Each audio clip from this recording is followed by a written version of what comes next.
Welcome back inside Gary Hogan Field. Little Rock all of a sudden jumped on the starter Cole Turner, and so it's a call to the bullpen for Mike Silva and the Red Wolves. New arm is left-hander Ryan Ashford, sophomore out of Lake Mary, Florida. Transfer from Miami last year where he made 4 appearances. This year he's been very sharp. 7 appearances, 1 start, 1-0 record, ERA under 3, and 9 1/3 innings of work. As Michael O'Brien puts that one on the ground, they'll go to first, and nice job instantly there. Just 1 pitch for Ryan Ashford to get the out and keep the ball on the infield and keep Jake McClure over there at third. So the pitching change for the moment working out in favor of Mike Silva. But that'll flip the order back to the top, and now you have a couple of hot right-handed hitters that can try and see what they can do against the left-handed Ashford. First, Cade Smith. Average still north of 400 on the year as he takes that like a sweeping slider there at 74. Cade Smith, he swung at the first pitch that Cole Turner offered him up back in the first and flew out to right field. Team high OPS nearing 1.200 as that one's on the ground, left side. Charging is the third baseman. Torres fires over to first in time to get Smith. And that'll get the Red Wolves out of the inning, but it's a 3 spot for the Trojans in the home half of the second. We move to the third, a 2-run game at Gary Hogan Field. And as we continue along here at Gary Hogan Field, home half of the third, Trojans up a couple. They've got 2, 3, and 4 set to dig in against left-handed reliever Ryan Ashford, who came on with 1 out in the second, and he took him just 3 pitches to retire 2 Trojans and escape a little jam as Little Rock left Jake McClure stranded at third. It was a 3-run second inning as Cade Martin digs in to lead off the third. First pitch swinging, popped up, right side, long run for somebody. As coming in and making the catch is Evan Griffiths, a step in fair territory. And 1 pitch, 1 set down here in the third. So just 4 pitches for Ryan Ashford and 3 outs out of the bullpen so far for the left-hander. That's about as good as you can draw it up. And now you got a left-on-left matchup here with Easton Rowe, guy whose average is still hanging out over 350. He struck out swinging his first time, but that was against Cole Turner. This is his first look at the left-hander, Ashford. And he takes one inside there. Rowe, he's shown some pop left on left. His home run 2 weekends ago at Missouri State was against the left-hander. It was an opposite field home run down the left field line that just managed to stay fair in Springfield. And he's going to take a strike there in at 88 by the knees.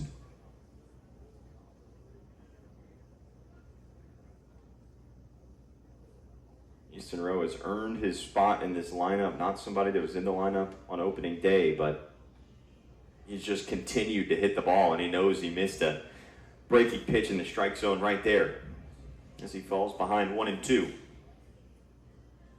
Rowe is a guy who walked more than he struck out last year at Johnson County Community College. And he's 7 for his last 22 with a couple homers and 3 RBIs in the last 6 games. And he's able to hang in there on a sinker and foul that one straight down to earn himself another pitch. Looked like a sinker at 88 there from Ryan Ashford, the Miami transfer for the Red Wolves.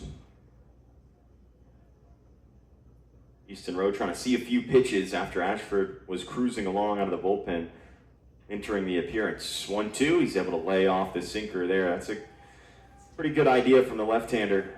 Try and throw that sinker, started off on the inside part of the plate and then have it tail further into a left-handed bat, but Rowe able to lay off of it.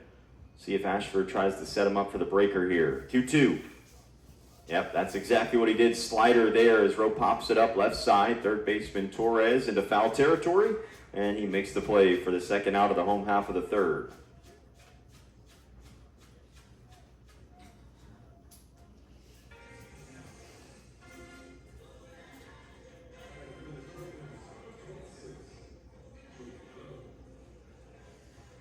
So now you got nobody on and 2 outs for a powerful bat here from the right side. Angel Cano digging in.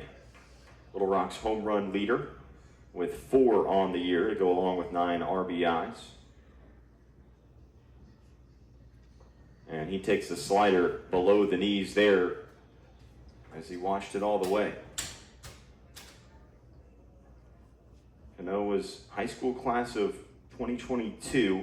Actually went to high school with Jordy Lopez, current Trojan, as he scorches that ball over the head of the jumping Patrick Ingskoff out to left. And that'll be a base hit for Cano.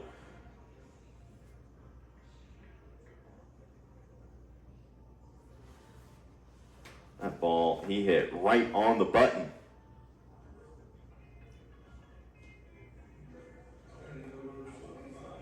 Does Little Rock get a 2-out base runner here for Ty Rhodes playing against his hometown school.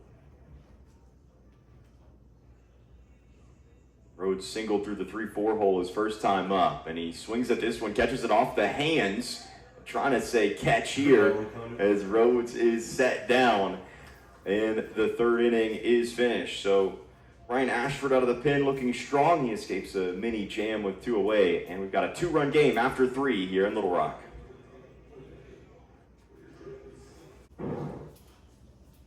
In the 5th.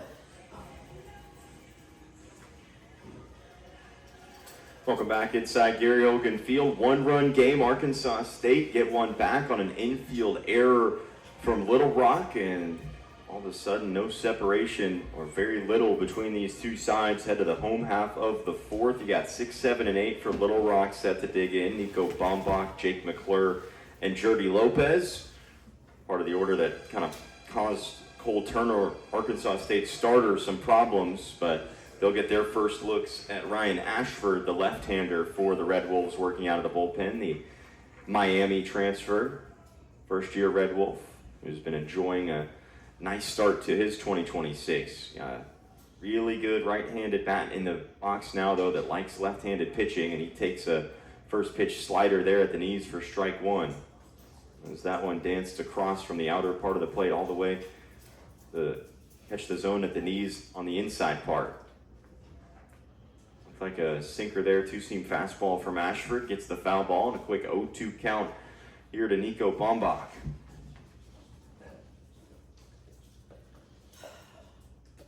.310 hitter. Again, this is the first appearance for Baumbach in about 2 weeks as he takes one off the plate there. Good eye as that 2-seam fastball ran off at 87.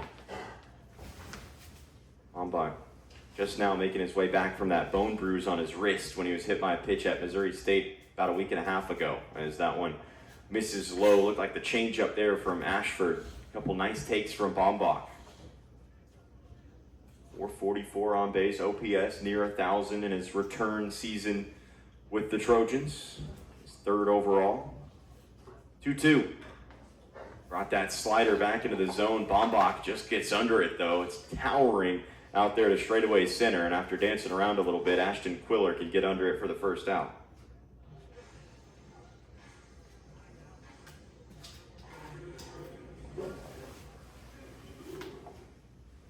That was probably the best pitch in the at-bat to put a good swing on for Baumbach, and he just missed it. So he'll have to wait for his next opportunity. 1 out now for Jake McClure. RBI double his first time, as he squares around and then pulls it back. As the 3rd baseman, Raul Torres, knew all about it. He was about halfway down to home plate by the time McClure would have made contact there.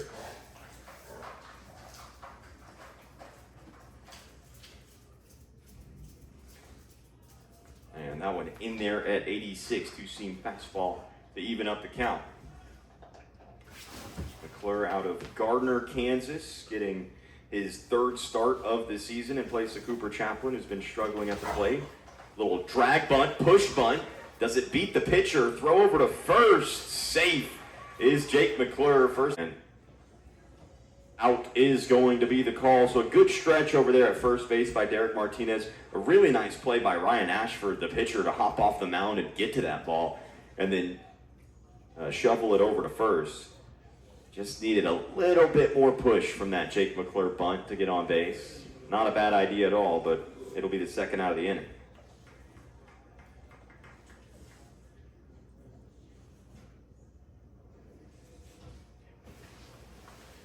So here's Jody Lopez. He grounded out to short his last time. This is his first look, though, at the left-hander Ryan Ashford, and he grounds one just foul of third base bat.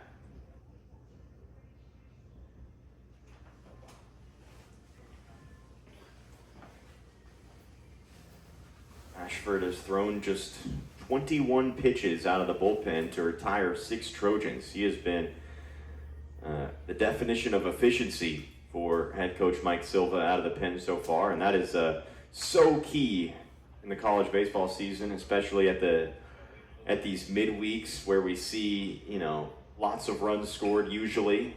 On the ground, going to be a tough play at short. 2 hops for Patrick Ingskoff, charging and firing in time to beat the speedy Jody Lopez over to first. 1, 2, 3, go the Trojans in the 4th, and we move on to the 5th here at Gary Hogan Field.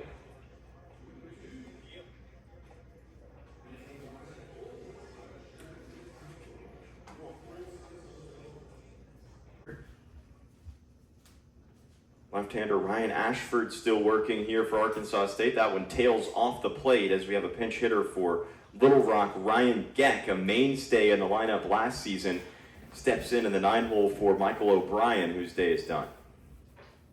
There's the slider there. Geck has to get the back foot out of the way of it. Got a 2-0 count here to a powerful right-handed bat. Geck has actually faced, it's a Cole Turner, the starter today, who's out of the game. Hasn't faced Ashford as the rain all of a sudden starts to come down in bunches here at Little Rock out of nowhere. Geck getting time in just his 12th game. His last start was almost 2 weeks ago, the 28th of February against Missouri State, as that one misses low from Ashford, and it's a 3-1 count here to Geck. Geck 5 of 22 on the year with a couple doubles, a triple, 4 RBIs. 3-1 pitch.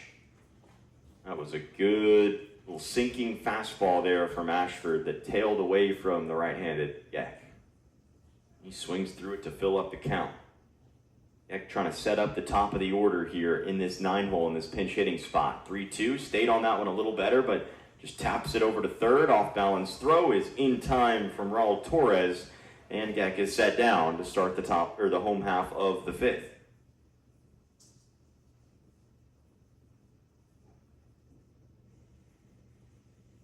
And it continues to be quick work for Ryan Ashford. Thrown just 29 pitches